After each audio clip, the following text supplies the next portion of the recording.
আমরা প্রায়ই মনে করি দেরি মানেই ব্যর্থতা, কিন্তু আসলে প্রতিটি দেরি এক একটা প্রস্তুতির সময়।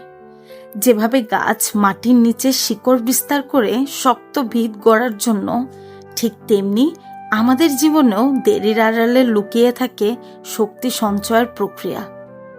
ধৈর্য ধরো, চেষ্টা চালিয়ে যাও, তোমার সময় আসবেই, আর তখন তোমাকে কোনো ঝড়ও নত করতে পারবে না। আপনাদের সাথে আছি আমি সায়মা। আপনাদের সকলকে স্বাগতম জানাই আজকের গল্পের সন্ধ্যায়। আপনি যদি গল্প ভালোবাসেন, সাবস্ক্রাইব করে পাশে থাকুন। গল্পটি আমার কণ্ঠে হলেও প্রাণটা পায় কিন্তু আপনাদের ভালোবাসায়। একজন যুবক ছিল। সে সবসময় জীবন নিয়ে হতাশ থাকত। তার মনে হতো পৃথিবীতে সবই এগিয়ে যাচ্ছে, আর সে যেন পিছিয়ে পড়ে আছে। তার চোখে পৃথিবীটা অর্থহীন মনে হতো। একদিন সেই যুবকটা এক বৃদ্ধ সাধুর কাছে গিয়ে বলল, আমার জীবনটা একেবারেই ব্যর্থ, কিছুতেই কিছু হয় না, যত চেষ্টা করি সবই বৃথা মনে হয়, আমি কি করব?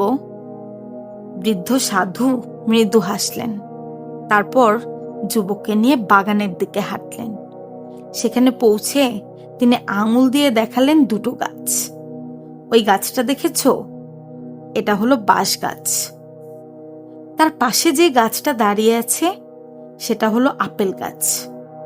তারপর তিনি বলতে শুরু করলেন, আমি যখন এই গাছগুলো লাগালাম, প্রথম বছরে আপেল গাছটি বড় হতে শুরু করলো। শাখা প্রশাখা ছড়ালো, ফুল ফুটলো, কুড়ি ধরলো, এমনকি ফলও এলো। কিন্তু বাঁশ গাছ কিছুই হলো না। দ্বিতীয় বছরেও কিছু হলো না, তৃতীয় বছরেও হলো না, এমনকি চতুর্থ বছরও কোনো পরিবর্তন ঘটল না। তবুও আমি ধৈর্য ধরলাম, আমি অপেক্ষা করলাম। পঞ্চম বছরে হঠাৎ করে আশ্চর্য এক ঘটনা ঘটল। যে বাঁশ গাছটি এতদিন মাটির নিচে নিস্তব্ধ ছিল, সেটি এক লাফে কয়েক ফুট লম্বা হয়ে গেল। বৃদ্ধ সাধু যুবকের দিকে তাকিয়ে বললেন, বুঝতে পারছো কেন এতদিন কিছু হয়নি? এই 4 বছর ধরে বাঁশ গাছ মাটির গভীরে শিকড় বিস্তার করছিল। সে নিজের ভিতকে মজবুত করছিল, যেন একদিন মাথা তুলে দাঁড়াতে পারে। তার বৃদ্ধি ধীর গতির হলেও সেই শিকড়ই তাকে করেছে অটল, যেন এক ঝড়ের ঝাপটাতে সে সহজে না ভাঙে। তারপর বৃদ্ধ চোখে চোখ রেখে নরম কণ্ঠে বললেন, জীবনে হয়তো তোমার এখন শিকড় গড়ার সময় চলছে, তাই অন্যদের সঙ্গে নিজেকে তুলনা করো না। তোমার সময়ও একদিন আসবে, যখন তুমি দাঁড়াবে তখন আর কেউ তোমাকে সহজে নত করতে পারবে না, কারণ সৃষ্টিকর্তা তোমার ভিতকে শক্ত করে তুলবেন।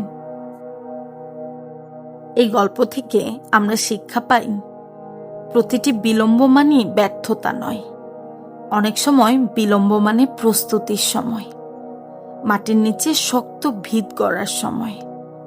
তাই ধৈর্য ধরো, চেষ্টা চালিয়ে যাও।